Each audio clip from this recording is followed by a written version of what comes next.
نحمده ونصلي على رسوله الكريم اما بعد اعوذ بالله من الشيطان الرجيم بسم الله الرحمن الرحيم يا ايها الذين امنوا ادخلوا في السلم كافة ولا تتبعوا خطوات الشيطان انه لكم عدو مبين۔ گزشتہ مجالس میں حقوق مسلم کے عنوان پر گفتگو ہو رہی تھی اور حدیث مبارک میں اس حوالے سے مسلمان کے 6 اہم حقوق ذکر ہوئے ہیں کہ ایک مسلمان کے ذمے دوسرے مسلمان کے یہ 6 حقوق لاگو ہوتے ہیں۔ اس تناظر میں ہر مسلمان کو دیکھنا چاہیے اور غور کرنا چاہیے کہ وہ اپنے دوسرے مسلمان بھائیوں کے ان حقوق کو ادا کر رہا ہے یا نہیں کر رہا۔ یہ تو واضح ہے کہ جب ایک سوسائٹی میں اور ایک معاشرے میں رہتے ہیں تو ایک دوسرے کے ساتھ میل جول بھی ہوتا ہے، اٹھنا بیٹھنا بھی ہوتا ہے، اور اس سے متعلق جو معاشرت کے آداب ہیں یعنی شریعت نے ہمیں رہن سہن کے جو طور طریقے سکھائے ہیں ان کا خیال بہت ضروری ہے۔ اور اس میں سب سے پہلی بات یہ ہے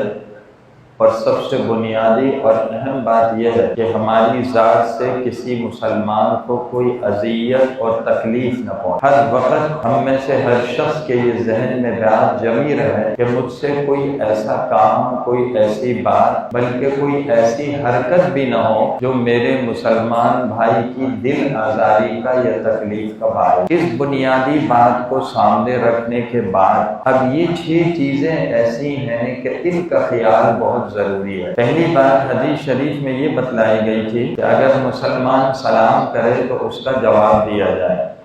مسلمان کو سلام کرنا سنت ہے، اگر سلام نہیں کیا تو گناہ نہیں ہوگا، لیکن اگر کسی نے سلام کر لیا تو دوسرے مسلمان کے ذمے ہے کہ اس کو سلام کا جواب دے اور اتنی آواز سے دے کہ اس تک آواز پہنچے۔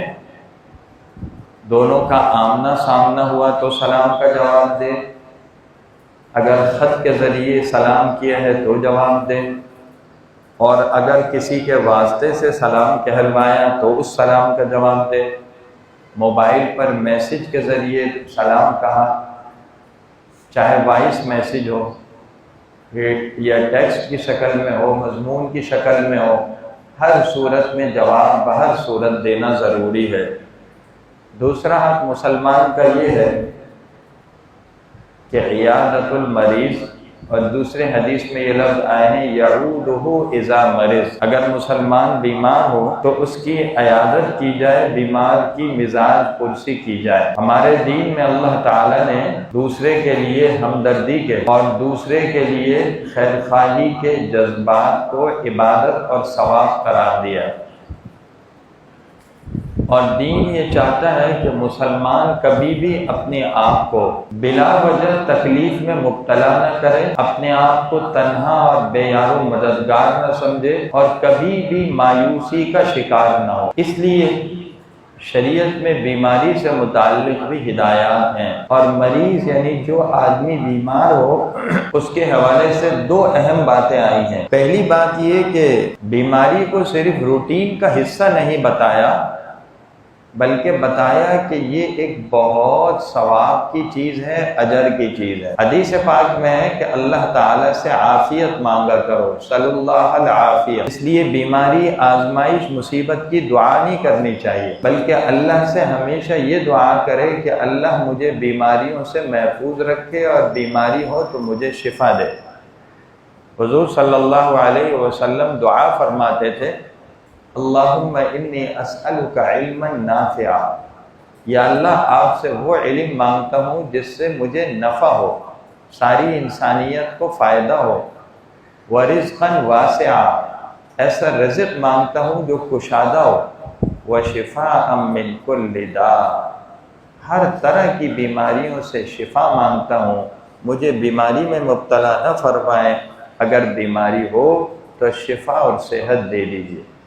یہ بیماری آزمائش ہے، تکلیفوں میں انسان بعض اوقات اللہ کو بھول جاتا ہے، خطرہ ہوتا ہے کہ انسان زبان سے کوئی ایسا لفظ نہ نکال دے جو اللہ کی ناراضگی والا ہو، خطرہ ہوتا ہے کہ بیماری میں انسان کی ذات سے، اس کی بیماری سے لوگوں کو غیر معمولی تکلیف نہ پہنچ جائے، لوگ اس کی وجہ سے مصیبت میں اور اس کی وجہ سے بوجھ میں اور پریشانی میں مبتلا نہ ہو۔ اور کتنی روٹین کے کام ہیں، دین اور دنیا کی ضروریات ہیں جو آدمی بیماری کی وجہ سے پوری نہیں کر پاتا، بلکہ زندگی کا لطف ہے ہی بیماری سے نجات میں۔ صحت کے اندر بچپن میں ایک مقولہ پڑھا جاتا تھا، لکھا بھی ہوتا تھا کہ تندرستی 1000 نعمت، صرف صحت اور تندرستی یہ 1000 نعمتوں کے برابر ہے۔ اور ظاہر ہے اگر تجزیہ کیا جائے تو 1000 نہیں، لاکھوں نعمتوں کے برابر ہے کہ اسی سے انسان کو مال کا، اولاد کا اور دوسری نعمتوں کا لطف حاصل ہوتا ہے۔ لیکن چونکہ اللہ تعالیٰ نے ایک تکوینی نظام کے تحت اس دنیا میں صحت کی طرح بیماری بھی رکھی ہے۔ اللہ نے اس دنیا میں ہمیشہ خوشی نہیں رکھی، ہمیشہ آسان حالات نہیں رکھے، ہمیشہ کامیابیاں نہیں رکھی، ہمیشہ آسانیاں نہیں رکھی، ہمیشہ جو ہے منہ مانگے مرادیں پوری ہونے کا معاملہ نہیں رکھا۔ بالکل اسی طرح اللہ نے صحت بھی ہمیشہ نہیں رکھی، بیماری رکھی ہے۔ اگر یہ بیماری نہ ہو تو انسان فرعون بن جائے۔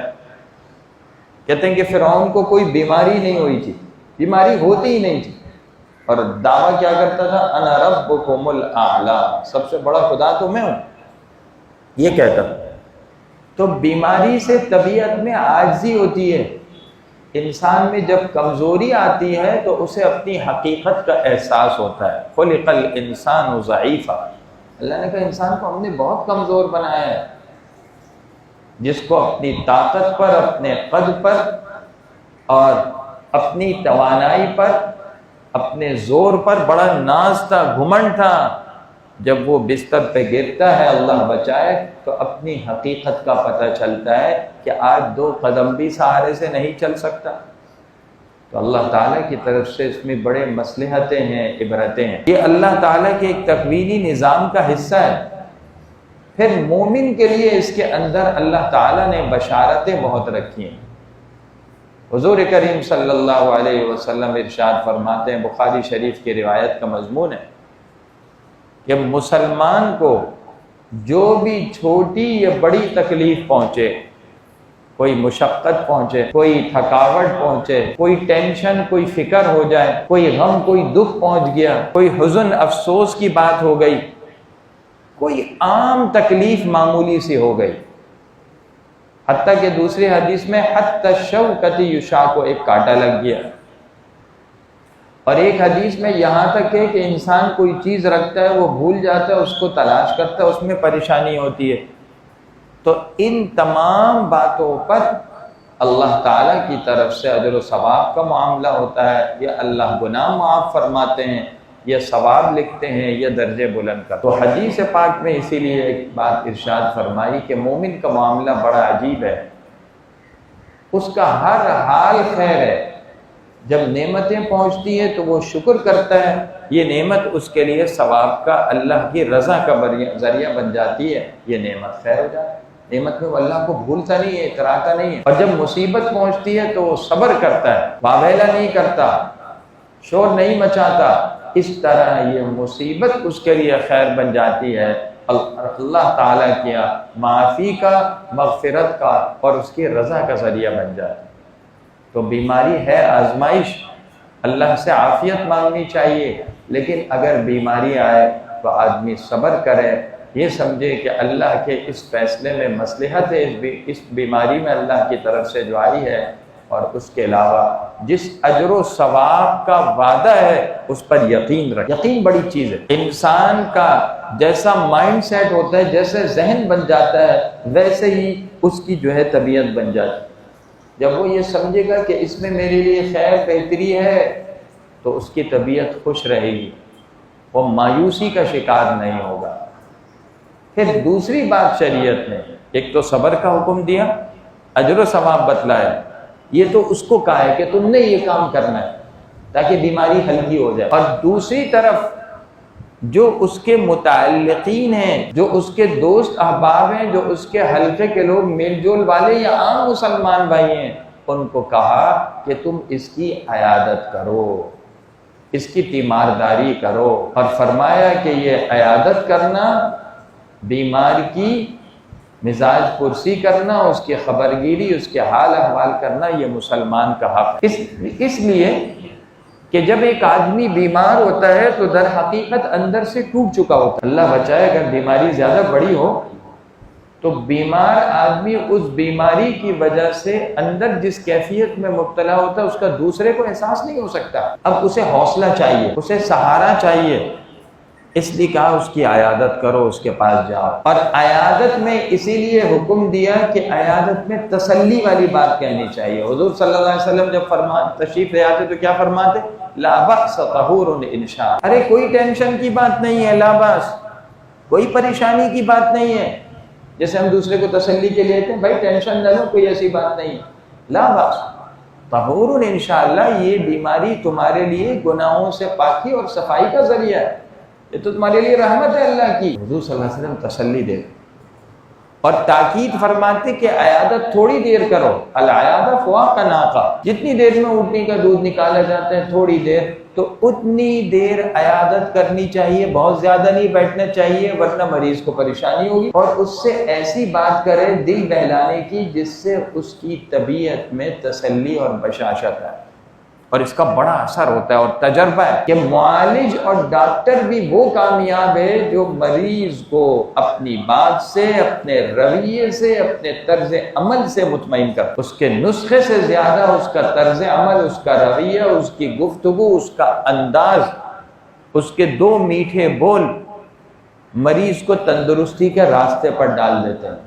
تو کہا عیادت کرو تو تھوڑی دیر کے لیے جاؤ اور امید والے باتیں کہو، اور اس کو یہ بتاؤ کہ اس بیماری سے تمہیں بہت بڑا روحانی فائدہ ہو رہا ہے، گناہوں کی صفائی ہو رہی ہے، درجے بلند ہو رہے ہیں۔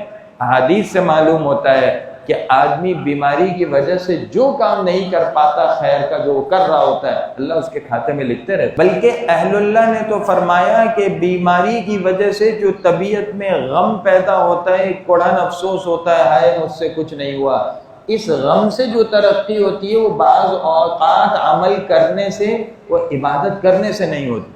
ایک آدمی عبادت کر رہا ہے، نفلیں لمبی لمبی پڑھ رہا ہے، اسے احساس ہو رہا ہے کہ میں نے کوئی کام کیا، صدقہ خیرات کیا، اسے احساس ہو رہا ہے کہ میں نے صدقہ کیا۔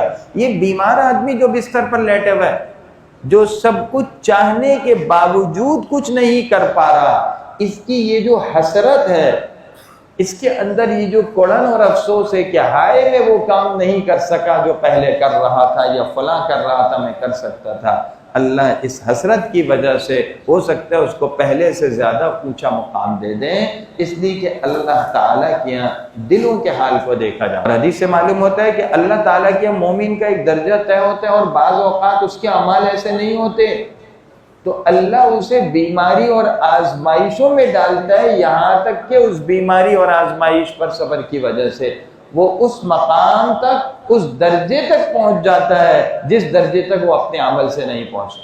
اب آپ اندازہ کیجئے اللہ تعالیٰ کی مہربانیاں کیسے۔ انسان کی سوچ، اس کی عقل، اس کا تصور بہت محدود ہے۔ اللہ جل شانہ تو بندے پر ماں سے زیادہ مہربان ہے، ماں کبھی بندے کو تکلیف میں ڈالنا نہیں چاہتی، دیکھنا نہیں چاہتی۔ اللہ جل شانہ بندے کو بیماری ایسے نہیں دے رہے، اس کے فائدے کے لیے دے رہے ہیں۔ اللہ کو پتہ ہے یہ اس بلند درجے تک اپنے نیک اعمال سے نہیں جا سکتا تھا، تو اللہ نے بیماریاں دیں، آزمائشیں دیں، اور اس نے اس پر صبر کیا تو یہ اس مقام تک پہنچ گیا جس مقام تک وہ ویسے بھی، تو اللہ کی مہربانی ہو گئی ہے۔ آزمائش میں نے عرض کیا، عافیت مانگنی چاہیے، آ جائے تو صبر کرے، اس کو اللہ کی رحمت سمجھے۔ ڈاکٹر کا ہر آدمی علاج کراتا ہے، آپریشن بھی کراتا ہے، جسم کٹ رہا ہے، تکلیف ہو رہی ہے، سوئیاں چبھ رہی ہیں، بعد میں ڈاکٹر کا شکریہ ادا کرتا ہے، اسے پیسے بھی دیتا ہے، اس کو جو ہے دعائیں بھی دیتا ہے۔ کیوں؟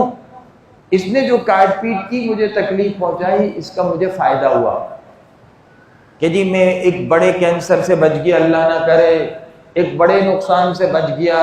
مومن یہی سمجھے یہ بیماری، یہ تکلیف میرے لیے عین راحت ہے اور رحمت ہے کہ اللہ تعالیٰ نے مجھے کتنی قسم کی اور تکلیفوں سے بچایا ہوا ہے، اور اللہ مجھے اس کی وجہ سے کتنے بلند درجے عطا فرمائے۔ تو بیماری بھی اللہ کی نعمت ہے، جس طرح صحت نعمت ہے بیماری نعمت ہے، اور جس طرح صحت اللہ کی ایک رحمت ہے بیماری بھی رحمت ہے۔ صرف ضرورت اس کی ہے کہ ہم اپنے ذہن کو منفی نہیں مثبت بنائیں اور یہ سمجھ لیں کہ اللہ تعالیٰ اس کے ذریعے سے ہمارے حق میں خیر خواہی فرما رہے ہیں، ہمارا بھلا چاہ رہے ہیں۔ اب اس بیماری سے بعض اوقات وہ ترقی ہوتی ہے جو نیک عمل سے نہیں ہو رہے۔ ایک صحت مند توانا آدمی ہے اور ایک کمزور بیمار ہے، اس کمزور کو اس کمزوری بیماری کی وجہ سے اللہ کا زیادہ قرب ہو۔ بیماری سے عاجزی آتی ہے، طبیعت ٹوٹ جاتی ہے۔ انا عند المنکسرۃ قلوبہم، فرمایا میں ان کے پاس ہوتا ہوں جن کے دل ٹوٹے ہوئے، ان میں تلاش کرو مجھے۔ اللہ کو دل کی عاجزی یہ چیز زیادہ پسند ہے، تو حکم دیا کہ بیمار کی عیادت کرو۔ یہ ساری باتیں اسے بتاؤ، اس کو تسلی دو، اس کو کہو تم جلد ٹھیک ہو جاؤ گے، گناہوں سے تم صاف ہو رہے ہو، تمہیں صحت مل رہی ہے، درجے تمہارے بلند ہو رہے ہیں، مفت میں تمہیں نیک اعمال کا ثواب مل رہا ہے، اور جو گیا ہے اس کا تو کیا کہنا۔ حدیث میں آتا ہے کہ یہ آدمی جب مسلمان کی عیادت کے لیے گیا ہے تو یہ جنت کے میووں اور باغوں میں اللہ اس کی مہمانی کر رہا ہے، اور 70,000 فرشتے صبح اور شام اس کے لیے دعائیں کر رہے ہیں اس آدمی کے لیے جو مسلمان کی عیادت کر رہا ہے۔ آپ نے تو 2 منٹ مسلمان کے ساتھ بیٹھے، 2 منٹ اس کا خیال کیا، لیکن آپ نے کتنی جنت کمائی ہے آپ کو اندازہ۔ تو یہ مسلمان کا دوسرا حق ہے جس کا اس حدیث میں ذکر ہے۔